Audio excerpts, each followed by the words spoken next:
बाढ़ के लक्ष्य पर लगते ही किसी जल में गिरते हुए मनुष्य के मुख से ये शब्द निकले। जय श्री गणेश। मेरे दोस्तों, आप सभी का स्वागत करता हूं अपने यूट्यूब चैनल DSSK टीवी में।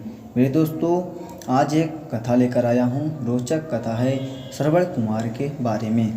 तो मेरे दोस्तों, इस कथा को शुरू करने से पहले आपसे एक रिक्वेस्ट है कि वीडियो को पूरा अंत तक देखिएगा, इस कथा को पूरा सुनिएगा और मेरे यूट्यूब चैनल को सब्सक्राइब कर दीजिएगा।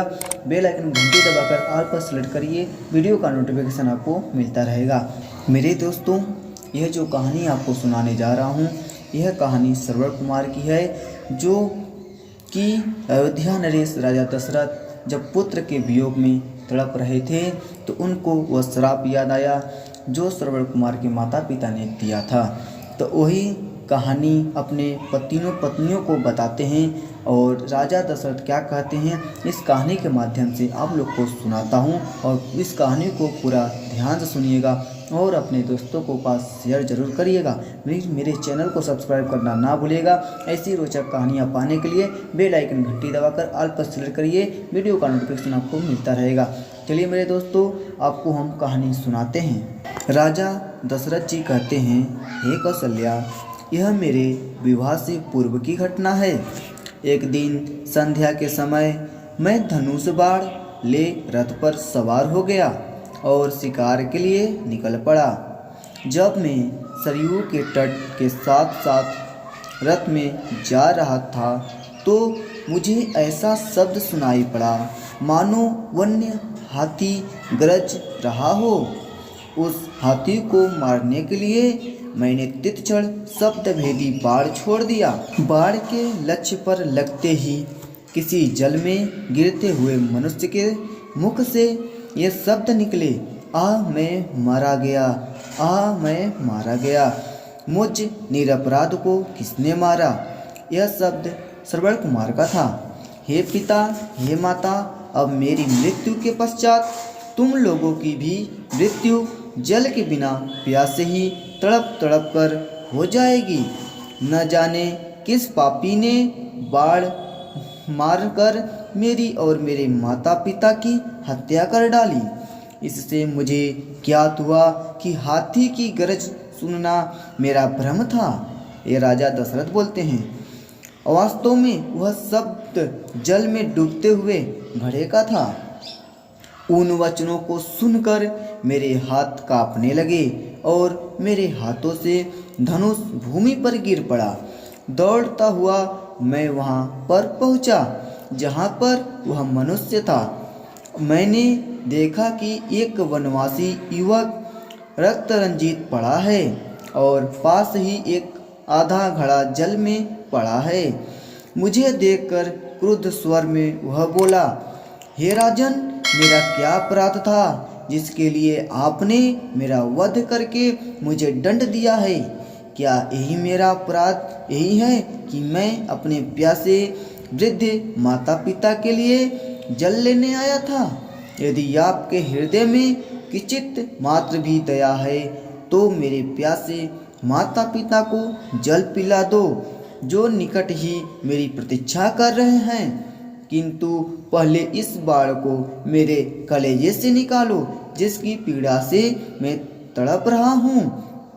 मैं वनवासी हूँ किंतु फिर भी ब्राह्मण नहीं हूँ। श्रवण कुमार बोलते हैं, मेरे पिता वैश्य और मेरी माता शूद्र हैं। मेरी मृत्यु से तुम्हें ब्रह्म हत्या का पाप नहीं लगेगा। मेरे द्वारा उसके हृदय से बाढ़ खींचते ही उसने प्राण त्याग दिए। अपने इस कृत्य से मेरा हृदय पश्चाताप से भर उठा।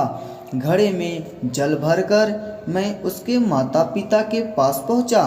मैंने देखा वह दोनों अत्यंत दुर्बल और नेत्रहीन थे। उनकी दशा देखकर मेरा हृदय और भी विदृढ़ हो गया। मेरी आहट पाते ही वह बोले, बेटा श्रवण, इतनी देर कहाँ लगाई? पहले अपनी माता को पानी पिला दो, क्योंकि वह प्यास से अत्यंत व्याकुल हो रही हैं।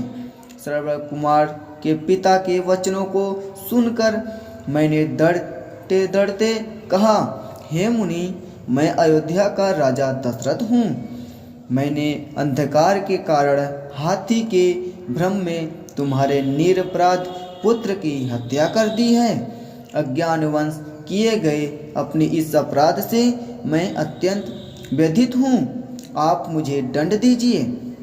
पुत्र की मृत्यु का समाचार सुनकर दोनों विलाप करते हुए कहने लगे, मन तो मेरा है कि मैं अभी शाप देकर तुम्हें भस्म कर दूं और तुम्हारे सिर के 7 टुकड़े कर दूं, किंतु तुम्हें स्वयं आकर अपना अपराध स्वीकार किया है, अतः मैं ऐसा नहीं करूंगा।